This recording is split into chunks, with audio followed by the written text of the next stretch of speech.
Vale. Vale, muy buenas tardes.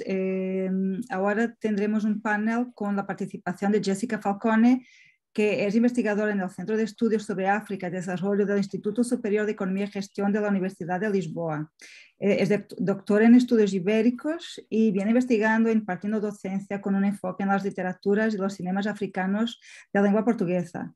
Ha sido becaria de postdoctorado de la Fundación para la Ciencia y la Tecnología en el Centro de Estudios Sociales de la Universidad de Coimbra y ahora también en el CESA, de este Centro de Estudios sobre África y Desarrollo, donde está. Ha sido profesora visitante en la Universidad Autónoma de Barcelona, donde ha dirigido el Centro de Lengua Portuguesa enlazado con el Instituto Camões.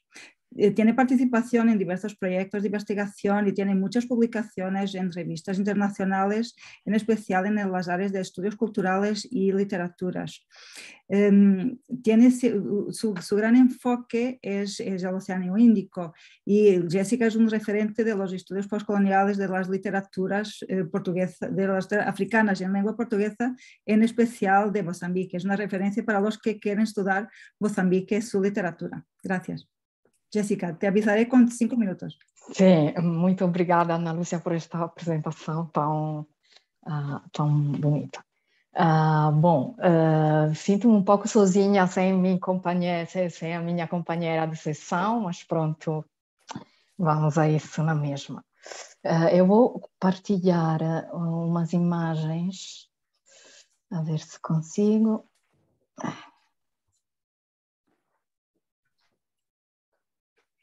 Não. Não.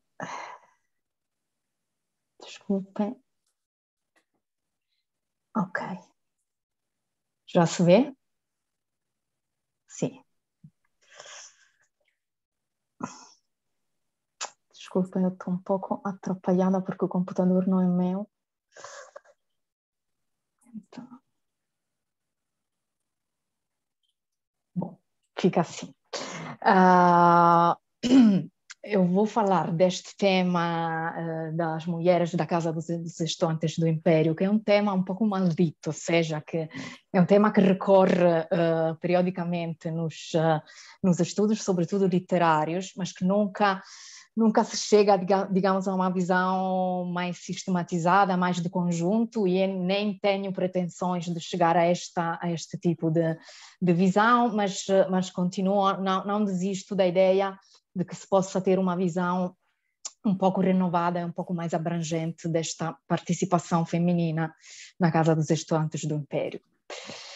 Diversamente de outros casos e categorias de mulheres envolvidas em projetos e processos anticoloniais, cujas trajetórias de fato são mais marcadas pelo silêncio, pela invisibilidade, pela subalternidade quase total e que demorarão muito a ser iluminadas, as mulheres ligadas à Casa dos Estudantes do Império e que por isso pertencem ao complexo e fragmentário arquivo do anticolonialismo africano lusófono, não brilham por uma total ausência, isto tem que ser claro, mas por uma presença parcial e igualmente fragmentária, que se foi traduzindo em vozes e atuações muito específicas e contextuais. Esta presença parcial reflete e articula, por vezes, tanto as condições de possibilidade da existência das mulheres no quadro da luta e do discurso anticoloniais, quanto às atuais configurações dos arquivos e das memórias que daquela luta e daquele discurso se produzem e se alimentam. Eu ainda não tenho muito claro onde me levará esta ideia da presença parcial, mas sinto que é uma das chaves que vai conduzir a alguma pista mais concreta. Estou aqui a evocar, em primeiro lugar, o conceito de arquivo do anticolonialismo africano, tal como tem vindo a ser declinado principalmente na publicação de 2017, Politics of African Anti-Colonial Archive, editada por El Malik e Isaac Kamola. Em particular, a ideia de um arquivo do anticolonialismo africano lusófono avançada por Jones, enquanto arquivo extenso, difuso e transnacional, cuja localização se espalha por diferentes geografias e instituições e cujo corpus se caracteriza por múltiplas formas discursivas e materiais, políticas e poéticas, visuais, verbais, sonoras, etc. que por sua vez refletem a dimensão da viagem e da circulação que caracterizou a formação da cultura textual do pensamento anticolonial africano-lusófono. Claramente, como já foi dito também pelas apresentações anteriores, não há dúvida que a Casa dos Estudantes do Império, que foi criada em 1944 pelo regime quase como um símbolo da unidade do Império, se tornou numa das localizações-chave da formação do arquivo do anticolonialismo africano-lusófono e, diríamos, transnacional. A partir de 1946 começam os relacionamentos de natureza diversa entre sócios da casa e a oposição portuguesa ao regime, como, por exemplo, o MUD juvenil, que teve ramificações em todas as colônias. A casa é vigiada pela PIDE desde 1946 e em 1952 passa a ser dirigida por uma comissão administrativa até 1957. A partir de 1958, esta casa retoma uma gestão minimamente autônoma e entra numa fase muito mais intensa de atividades, bastante marcada por iniciativas culturais e editoriais. Pronto, depois entre 60 e 61 desencadeia-se novamente a repressão e uma nova comissão é imposta até o encerramento definitivo em 65, mas é entre as décadas de 50 e 60 que se intensificam os contatos internacionais, os exílios e os trânsitos de natureza política e cultural que colocam a maioria dos elementos da SEI em circulação pelo mundo inteiro. Isto, digamos, para localizar um pouco essa ideia da casa, não só como formação das elites anticoloniais e dos movimentos de libertação, mas como formação de um arquivo, deste arquivo cultural, textual, simbólico também do anticolonialismo africano-lusófono. Nesta breve introdução, evoco também a problemática da inclusão da categoria de gênero na abordagem aos arquivos, decorrente das convulsões historiográficas das décadas de 80 e 90 e que só recentemente têm vindo a atingir as especificidades dos processos coloniais e anticoloniais. Refiro-me em particular a uma série de estudos seminais que o título de um artigo de Philippa Levine sintetiza de forma eficaz, apontando para a necessidade de gendering colonialism, a qual se seguiu também aquela de gendering decolonization, sendo que mais dificilmente se tem vindo a enfocar acadêmica e intelectualmente uma dinâmica que se pode definir de gendering anticolonialism. Abordar as trajetórias de algumas das mulheres ligadas à Casa dos Estudantes do Império insere-se, portanto, numa mais ampla problemática de reflexão em torno de gênero, nação, império e colonialismo e anticolonialismo, cuja abordagem no contexto português é ainda relativamente recente, tendo-se centrado maioritariamente nos posicionamentos das mulheres brancas no seio do Estado Novo, com os estudos de Ferreira ou de Pimentel, das mulheres da guerra colonial, com os estudos de Margarida Calafate Ribeiro, e mais recentemente no papel das mulheres africanas em movimentos de libertação, com os estudos, por exemplo, de Margarida Paredes. Mas na esteira da historiografia feminista sobre os impérios europeus e a adoção de quadros analíticos mais integrados, torna-se necessário um estudo diversificado e sistemático da multiplicidade de trânsitos e trajetórias das mulheres entre metrópoles e colônias, bem como das suas múltiplas identificações marcadas pelo gênero, pela raça, pela classe, pela profissão. Um passo neste sentido tem vindo a ser dado nos estudos sobre as mulheres na imprensa periódica colonial. Eu própria coordenei um dossiê juntamente com uma colega, Doris Weiser, precisamente para registrar a diversidade de posicionamentos, práticas e expressões no intuito de estilhaçar categorias opacas e por vezes monolíticas. No contexto atual nacional e internacional, a diversidade e a interseccionalidade impõem-se como dimensões-chave para uma abordagem renovada da SEI, em que cabe uma perspectivação mais complexa das mulheres que por aí transitaram. Os levantamentos de dados mais recentes confirmam as memórias relativas a um número reduzido em relação à presença masculina, mesmo assim com alguma expressão significativa. Faria e Boavida apontam para uma percentagem de 21% de sócias, num total de 3.270 fichas de associados, o que corresponderia a mais ou menos 600 mulheres. Mas há que fazer umas ressalvas porque, digamos que as mulheres que nos interessam, que me interessam em particular, nem sempre tiveram este cadastro de sócias oficiais com ficha e tudo. Por exemplo, Noêmia de Souza não consta da lista oficial de sócias, apesar de ter sido uma das figuras mais envolvidas nas atividades culturais, políticas e literárias da casa.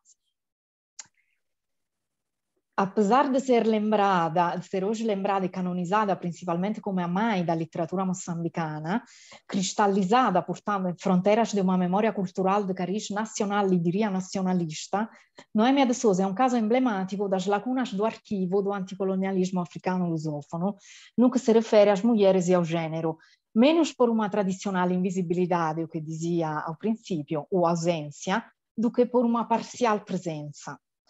A sua trajetória, por outro lado, é emblemática também dos trânsitos culturais afro-ibéricos centrais para a própria constituição, tanto do anticolonialismo africano quanto de uma Afro-Ibéria pós-colonial contemporânea.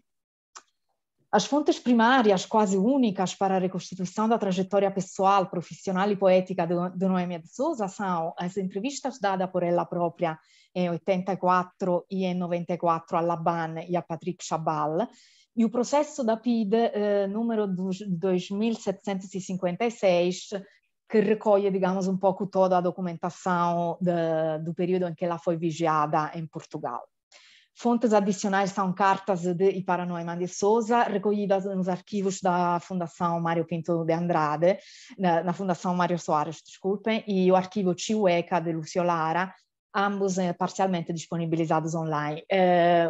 Minha investigação tem sido muito sofrida porque a incorporação das fontes orais ainda tem alguma dificuldade, mas conto chegar lá. Vou dar alguns dados para terem uma ideia desta personagem. Nasceu em 1926 na Catembe, Moçambique, que é ao outro lado da Baía de Lourenço Marques, antiga capital da colônia, numa família de grandes mestiçagens luso-afro-goesas e num ambiente marcado pela diversidade sociocultural. Num dos seus primeiros poemas, que foi publicado em 1951 na revista Msao, evocará este ambiente aludindo aos barcos dos pescadores indianos, aos gritos dos negros nas embarcações e ainda aos seus heterogêneos companheiros de infância, amigos esfarrapados de ventres redondos como cabaças. Nas suas memórias, a imprensa periódica funciona já desde a infância como domínio de trânsitos culturais afro-ibéricos. Refere, de fato, que graças ao pai lia artigos sobre a condição dos negros em Portugal. Ou seja, tomava consciência do seu próprio estigma colonial lendo da condição dos negros em Portugal na revista Africa Magazine, publicação dirigida pelo jornalista de origem são-tomense Mário Domingues, cuja obra jornalística tem sido recentemente recuperada, reeditada por José Luís Garcia. Isto nos dá um pouco a ideia desta ideia de arquivo, não é? De um arquivo que se constrói no trânsito e na circulação. A primeira imagem é este livro que foi publicado recentemente sobre Mário Domingues, que foi um dos primeiros jornalistas que falam da condição negra e que Noêmia de Souza lia quando criança em Moçambique. A segunda imagem é o filho deste jornalista, que é Antônio Domingues, que foi um pintor surrealista muito amigo da Noêmia de Souza e que foi também quem basicamente ilustrou a maioria das iniciativas culturais da Casa dos Estudantes do Império. Temos aqui, a quarta imagem é um retrato de Alda Espírito Santo feito pelo Antônio Domingues. Isto para vos mostrar um pouco as redes e os entrelaçamentos e os trânsitos culturais e simbólicos deste arquivo anticolonial. Jéssica, 4 minutos. Ai, muito mal. Pronto, ela viaja para Lisboa em 51 e 51, entre 51 e 59 são os anos em que é principalmente vigiada pela PIDE. Antes disso, ela publica o único livro de poema que terá uma ressonância enorme, será publicado, e aí a imprensa periódica tem sempre este papel fundamental no arquivo anticolonial, mas mal chega a Portugal, começa a ser vigiada e todos os seus movimentos são registrados pela PIDE. Há ainda várias lacunas. Um aspecto que seria interessante frisar, e pronto, lamento ter-me estendido sem chegar ao fim, é esta sua atividade de tradutora, porque ela, quando chega a Portugal, basicamente deixa de escrever poemas. A atividade poética como que fica esgotada, não escreve mais poemas, mas começa todo um trabalho de colaboração, de tradução. Ela traduz poemas para as várias iniciativas culturais de Mário Pinto de Andrade e dos outros elementos da Casa dos Estudantes do Império, traduz peças de teatro e chega a traduzir, a publicar a tradução pós-independência do discurso sobre o colonialismo de Aimé Césaire. Portanto, podem ver como este papel de construtora do arquivo anticolonial de Noêmia de Souza é fundamental. Há ainda várias lacunas. Eu encontrei algumas cartas online dos arquivos em que em 59 acontece alguma coisa e os líderes dos movimentos anticoloniais, como Mário Pinto de Andrade, Viriato da Cruz, Lúcio Lara, começam, digamos, a salientar esse afastamento de Noêmia de Souza digamos, das questões políticas. Ela acabará para exilar-se na França, onde deve haver outro mundo, porque ela se ligará à presença africana, minimamente à revista Presença Africana, volta a Lisboa em 73 e pronto. E aí, digamos que o trabalho a levantar é ainda muito. Ainda muitas lacunas também sobre a sua participação no Partido Comunista Português. Lamento não ter preenchido as várias lacunas, mas puderam ter uma ideia, sobretudo o enfoque que eu quero dar a esta investigação, seja de como as mulheres participam à construção do arquivo anticolonial e é uma presença parcial que terá de ser reconhecida. Pronto, não vou estender-me mais, eu vou abordar também a Alda Espírito Santo e a Manuela Margarido, mas ficará para outra apresentação. Muito obrigada, Jéssica. Desculpem. Nada. No sé si hay comentarios, cuestiones, curiosidades. Itzea. Bueno, era un aplauso, pero ya que me has dado la palabra, Yolanda, o Ana Lucia, no sé quién ha sido. Bueno, me ha encantado, me parece súper importante rescatar este archivo y mucho ánimo con las dificultades porque es sin duda más difícil, ¿no? Y entonces quería aprovechar para preguntarte si nos podías decir algo sobre la oralidad, sobre las fuentes orales que has mencionado así rápidamente. Gracias. Sì, è un problema porque há ainda uma filha viva desta senhora, mas que tem estado muito recolhida, muito afastada. Eu estou a tentar um contato menos direto, mas tenho também um contato muito forte com o sobrinho. Agora, a questão é que há uma espécie de silêncio sobre a sua atividade política.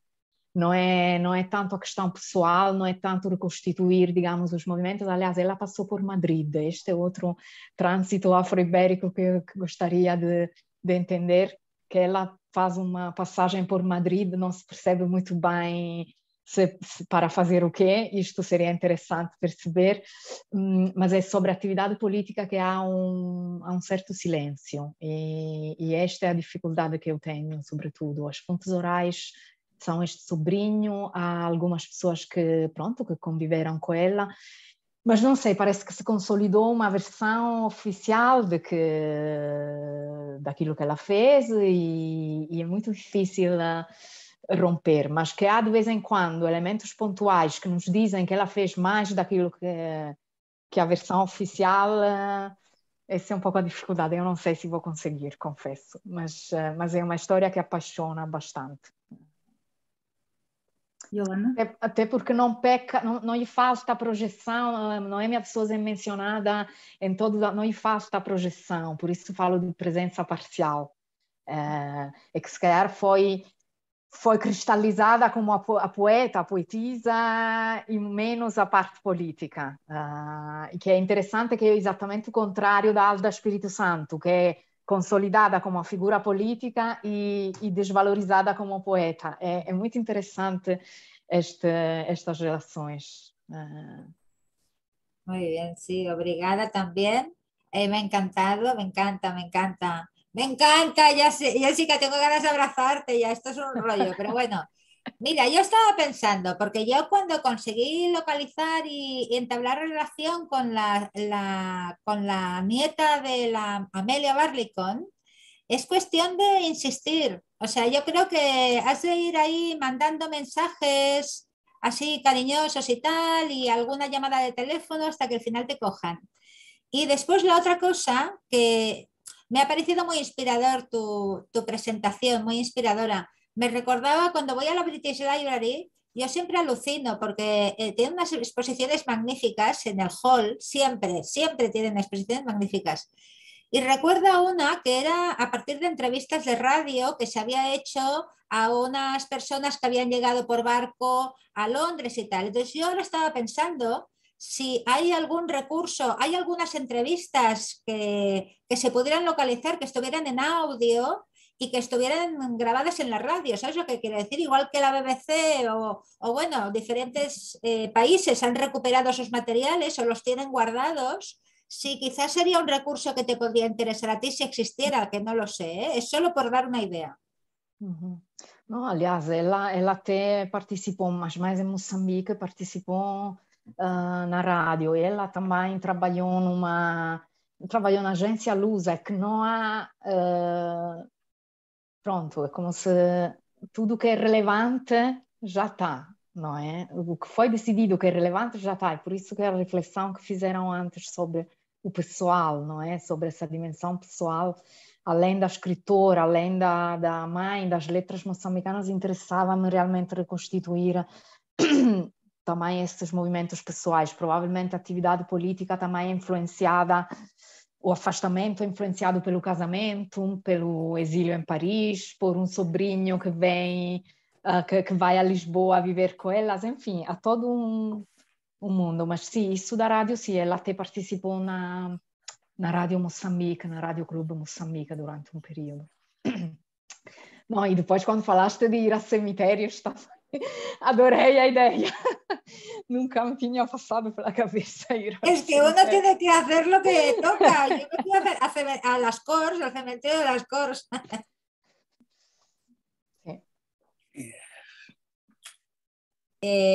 Si no hay más comentarios, hacemos el descanso. Sí. Ana Lucia, ¿tú tienes algún comentario? No, nada que... Vale, me ha parecido muy interesante también enlazando con lo que se ha discutido esta mañana, ¿no? Del gender en estos procesos y de qué dimensiones del gender se pueden llamar a intervenir. En el caso de Noemi de Souza, claro, es lo que decía Jessica, muy conocida como es la madre de la poesía moçambiqueña, y luego eso acaba por invisibilizar mucho o parcializar sus procesos políticos también, que son muy relevantes. Sí. Eu posso? Posso? Sim. Pode, Eduardo. Eu vi, portanto, e falou-se da Manuela Margarido. Eu já sou homem velho, já conhecia bem. Ela tem um percurso atípico a seguir ao 25 de Abril. Ela começa por ser nomeada embaixadora de São Tomé na Unesco, mais tarde não toma posse governadora da Ilha do Príncipe, mas vai ter um papel político em Portugal importante junto a Mário Soares. Ela foi durante,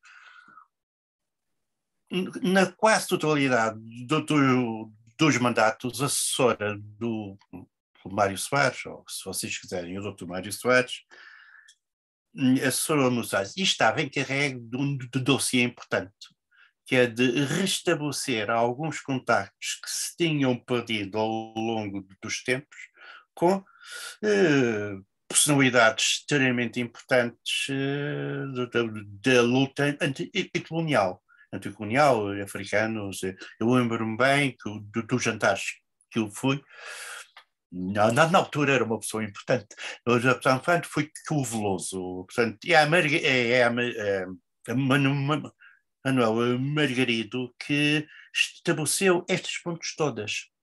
Estes pontos e foi extremamente importante, porque ao contrário do que se possa pensar, a questão colonial e os anticolonialistas africanos nunca foi um assunto de aparelhação do Dr. Mário Soares. Eu quero dizer, isso é só um apontamento político venenoso. Em 1969, o Dr. Mário Soares não estava cativado para a independência das colónias. As coisas mudaram um pouco, aliás, como toda aquela geração. Eu lembro-me bem, em 61, um número extremamente grande de oposicionistas, como se chamava, do Reviralho, que aplaudiram o Salazar quando o Salazar disse para Angola e força. Esta questão é uma questão importante e a Manuela vai, de facto, ter um papel extremamente importante. Eu tenho pena que as entrevistas que a Manuela Margarido deu à Helena Arvalho, que é uma antiga professora da Universidade Nova, que tenham desaparecido com a morte da Helena, essas entrevistas desapareceram, ou tinham ficado mal gravadas, porque há um conjunto importante de informações que a Alda, que a Manuela Margarido tinha, não só sobre alguns membros femininos da Casa de Antipé, como também dos arranjos políticos. Ela conheceu, por exemplo, e passou e emendou o francês do Mário de Andrade. O Mário de Andrade era fluente em francês, mas não na escrita. E alguns dos textos que ele publicou foram a Manuela Margarido, que tinha outro nome. Aliás, remete também para outras histórias coloniais. Pronto. Obrigada, Eduardo. Eu senti-me na obrigação que eu conheci, eu fui amigo dela durante 30 ou 40 anos, ou mais mesmo, e tenho necessidade para dizer alguma coisa à Manela, uma pessoa que foi apagada pelo brilho do seu ex-marido, Alfredo Margarido, que era de facto um tipo brilhante, mas ela foi um pouco apagada. Esta história de Manuela Margarido, ela tinha outro nome. Obrigada, Eduardo. Obrigada. Yoli. Sí. Nos damos 10 minutos. Son y 27, a 10 minutitos, volvemos aquí, ¿va bien? Porque no hemos hecho descanso en la anterior, vale, fenomenal. Elisa, hola, está aqui Elisa Olha, também. eu só amanhã que retomo estas sessões que estou a gostar muito, eu agora venho pescar para ir para Urux. Muy bien, perfecto. Ou Yolanda, eu não tenho a certeza de conseguir em boas condições amanhã ouvir. Ok? Ok, ok. Pronto. Ana Lúcia, Beijinhos. Diana, Beijinhos. Jéssica. Vale, Olha, 10 minutitos, venga. Jordi, tchau. Adeu, Eduardo. Hasta luego. Yoli, hola Yoli. Hola. ¿Dónde estás? Estás en México, ¿no? No, estoy en Cartagena de Indias. Cartagena de Indias, estás en Colombia. Sí.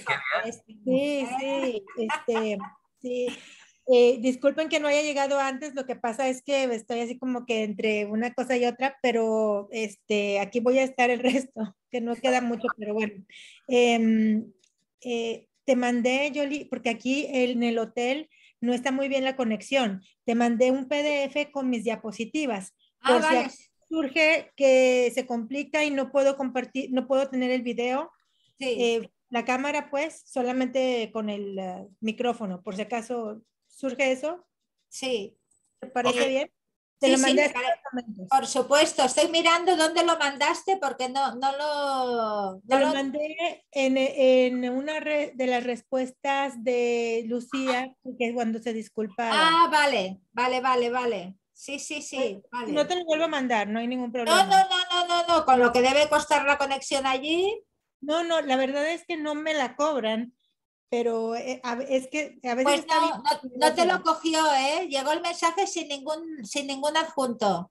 Bueno, entonces esa fui yo. Déjame mandarla otra vez. Vale, ¿Sí? fenomenal. Ok, bueno, nos vemos entonces. Claro que Ahora. sí, claro que sí. Ahorita, Bueno, ahorita. venga, Gracias, Jordi. Chao. hasta ahora. Nada, 5 minutitos tenemos, venga. Sí. Me voy a buscar un café. Vale, yo también. Vale.